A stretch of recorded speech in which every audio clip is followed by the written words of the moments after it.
ਸਾਡੇ ਨਾਲ ਜੀ ਸੂਈ ਗੈਸ ਆਉਣ ਤੋਂ ਪਹਿਲੇ ਸਾਡੀਆਂ ਮਾਵਾਂ ਹਾਂਡੀ ਚਾੜਨ ਵਾਸਤੇ ਨਾ ਲੱਕੜਾਂ ਦੀ ਅੱਗ ਬਾਲਦੀਆਂ ਹੁੰਦੀਆਂ ਸੀ। ਉਹ ਜੋ ਵੀ ਖਾਣਾ ਪਕਾਣਾ ਇਹ ਉਹ ਹੋ ਜਾਣਾ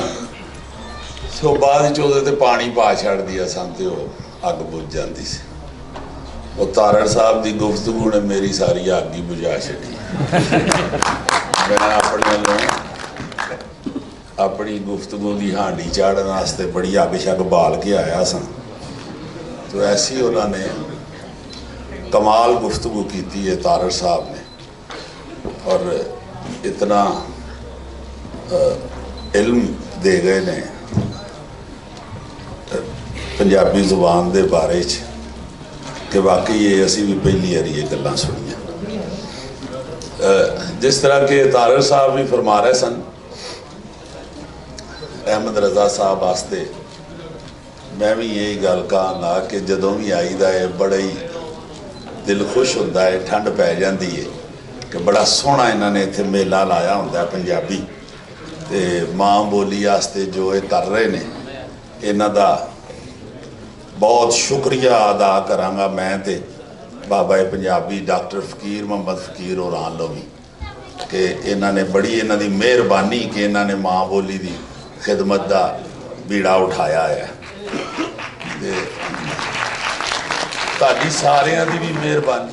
ताड़ी सारियां दी भी मेहरबानी तुसी पंजाबी वास्ते इकट्ठे होंदे हो, टाइम कढ़दे हो ते वो शैक्सपीयर का एक कहना है ना जी कि ਜਿਹੜੀਆਂ ਕੌਮਾਂ अपना कल्चर भुल ਜਾਂਦੀਆਂ ਨੇ ਉਹਨਾਂ ਦੇ ਜੋਗਰਾਫੀਏ बदल ਜਾਂਦੇ ਨੇ ਤੇ कल्चर ਜਿਹੜਾ ਹੈ ਉਹਦੀ ਡੈਫੀਨੇਸ਼ਨ ਅਸੀਂ ਜਿਹੜੀ ਕਰਨੇ ਆ ਸਕਾਫਤ ਦੀ ਉਹ ਆਬਾਓ ਅਜਦਾਦ ਦੀ ਰਵਾਇਤ ਦਾ ਨਾਂ ਸਕਾਫਤ ਹੈ ਤੇ ਜਿਹੜੀਆਂ ਰਵਾਇਤ ਨੇ ਉਹਦੇ 'ਚ ਸਭ ਤੋਂ ਪਹਿਲੀ ਜਿਹੜੀ ਗੱਲ ਹੈ ਉਹ ਜ਼ੁਬਾਨ ਹੁੰਦੀ ਹੈ, ਮਾਂ ਬੋਲੀ ਹੁੰਦੀ ਹੈ ਤੇ ਇਸ ਮਾਂ ਬੋਲੀ ਨੂੰ जिस तरह तुसी याद यारी दी कर रहे हो अल्लाह तानू बड़ी जजा दवे दी और अल्लाह ताला साडे पंजाब नू कायम दायम रखे। ये वाकई जिहड़ा जिन्नी तफसील नाल तारड़ साहब ने फरमाया है कि जैसा असर और जैसी गुफ्तगू पंजाबी जुबान साडे पंजाब दे दानिशवरां ने कीती है वैसी तुहानू होर किसी जुबान के अदब विच नज़र नहीं आती। और असी जो पढ़िया जो बजुर्गों को सुनिया पंजाबी के बारे वो डॉक्टर फकीर मोहम्मद फकीर साहब बाबे होरी ना जी इत्थे पंजाबी जुबान ओरेंटल कॉलेज ना जी पार्टीशन तो बाद वह डिपार्टमेंट बंद कर दिता गया सी ते उस तो पहले भी पार्टीशन तो पहले भी तो बाद भी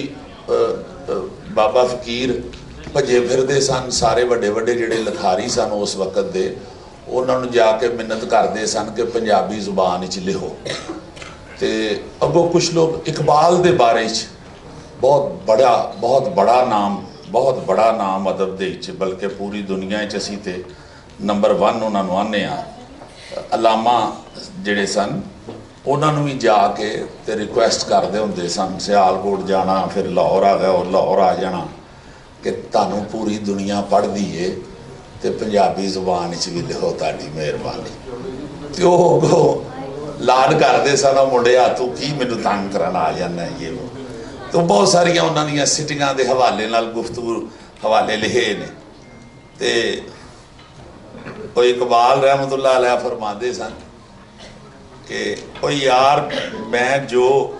ख्याल पेश करना चाहना मैनू उहदे वास्ते पंजाबी चो लफ्ज़ नहीं लभदे मैं फिर उर्दू ते फारसी का इस्तेमाल करना तो पंजाबी च मैनू वो लफ्ज़ नहीं लभदे। तो एक वाकया लिखे है कि वो तंग आके ना जी ते इकबाल फरमाते ने डॉक्टर फकीर नू कि हुण है जिहड़ा मिसरा इहनूं मैं पंजाबी च की कवां किवें कवां गैसूए ताबदार को और भी ताबदार कर तो फकीर ने उसे लिखा हुजूर ਲਿਸ਼ਕਣ ਵਾਲੀਆਂ ਜ਼ੁਲਫਾਂ ਤਾਂ ਹੀ ਹੋਰ ਜ਼ਰਾ ਲਿਸ਼ਕਾਂਦਾ ਜਾ।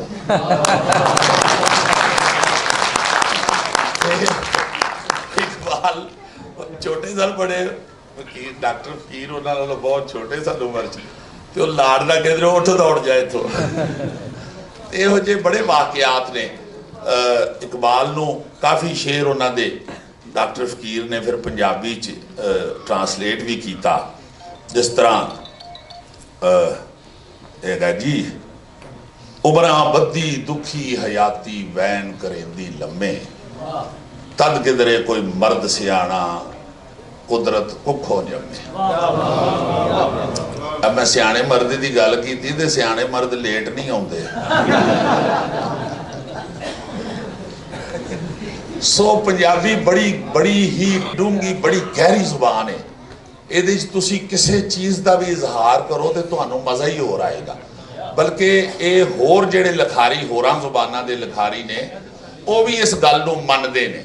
जदों तुसीं उन्हां नू ट्रांसलेट करके दसो कि पंजाबी च ऐ क्या गया है, ऐ लफ्ज़ दा मतलब है, तो बड़ा मज़ा लैंदे ने, बहुत मज़ा लैंदे ने कि वाकई ये तो बड़ी गहरी जुबान है। तो ये हर लिखारी ने साबित भी किया। बहरहाल मैं एक होर दरखास्त ये करांगा कि तुसीं जिस तरह इकट्ठे हुंदे हो, तुसीं अहमद रज़ा साहब नूं मैं दरखास्त करांगा ते होर भी पंजाबी दे जिन्ने भी खिदमतगार ने इस वेले लगे सब नूं ये दरखास्त करांगा, तुहाडी मेहरबानी है तुसीं अपना अपना भी जरूर मेला लाओ, मगर साल विच एक दिन ऐसा भी कड्डो कि तुसीं सारे इकट्ठे हो के ना जी, सारियां तंजीमां सारे एक जगह ते इकट्ठे हो के ते पंजाबी दा मेला लाया करो। वो मेरे ज़हन च तां हुंदा है कि साडे मॉडल टाउन दे विच ना जी हर ब्लॉक की अपनी अपनी मस्जिद है, तो उत्थे मियाँ आमर महमूद साहब ने ना जी ये काम शुरू किया कि बई को एक दिन तो ऐसा हो जिदन इतने सारे नमाजी इकट्ठे होण, ते वो फिर ईद की नमाज जिहड़ी है ना जी वो सारिया मस्जिदां नूं उन्होंने जा के इमाम साहब नूं रिक्वेस्ट की कि यार ईद की नमाज इकट्ठे असीं पार्क च पढ़ीए करिए, तो हुंदी है उत्थे 20-25 हज़ार बंदा इकट्ठा हुंदा है, तो उत्थे एक यूनिटी नज़र आती है इस्लाम की भी तो मुसलमानों की भी। इस वास्ते मैं समझना कोई वड्डी गल नहीं हैगी, ये कोई वड्डी गल नहीं हैगी। अगर तुसी एक दूजे नूं इज्जत दे के एक दूजे नूं लीड दे के हर बारी उत्थे ही हुंदा है जी कि अज अगर ईद की नमाज ए ब्लाक के इमाम साहब ने पढ़ाई है तो अगली ईद की नमाज बी ब्लाक के इमाम साहब पढ़ा, उदों अगली ईद फिर सी ब्लाक वालियां दी वारी आ जाए। इस तरह का ना जी कोई बह के प्लान जरूर करो। बल्कि मैं तो आखांगा कि तुसी सारे अगर इकट्ठे हो के कोई कमेटी बना लवो अपनी, और अपने सारिया तंजीमां दे जिहड़े बंदे एक दो दे मैंबरस होण, वो बैठ के एक जगह के उत्ते फैसला कर सकते हैं बड़े आराम नाल। जरूर करो। पंजाब नूं ताकत इस गल्लों नहीं इस अदब दे विच मिल रही कि असीं इकट्ठे नहीं हैगे, असीं सारे अपनी अपनी दुकान खोल के बैठे हैं इकट्ठे हो के। मैं उहदी मेरे ज़हन च गल इस गल्लों भी आई कि डॉक्टर फकीर ने नहीं जी रहमतुल्लाह अलैह ने बहुत सारे रसाले जिहड़े ने उस वेले शुरू किए। अपने कोल उन्होंने सब तो पहला रसाला शुरू किया सी, पंजाबी जुबान का पहला परचा गिनिया जाता है पंजाबी, उसका नाम ही पंजाबी। तो उसदे बाद जिन्ने भी उन्होंने रसाले शुरू किए वो किसी ना किसी अपने कुलीग नूं, किसी अपने शागिर्द नूं, किसी अपने दोस्त नूं मड़ देंदे सन कि लै बई तू इन्नू इहदी खिदमत हुण तू कर, इन्नू तू छाप। तो उहदे नाल पंजाबी दे इस ताकत पैदा होएगी। अगर असीं ये सारे इकट्ठे होकर गल करिए ना जी किसी भी प्लेटफार्म के उत्ते साल विच एक बारी, तो सानू बड़ी ताकत मिलेगी पंजाबी जुबान नूं। दूसरा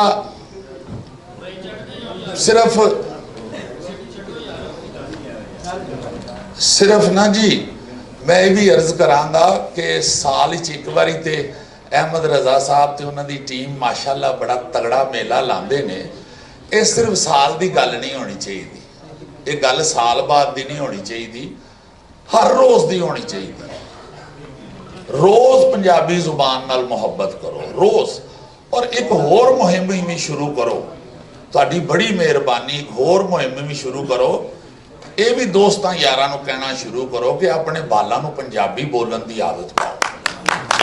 ਆਪਣੇ ਘਰਾਂ ਦੇ ਵਿੱਚ ਪੰਜਾਬੀ ਬੋਲਣ ਦੀ ਆਦਤ ਪਾਓ।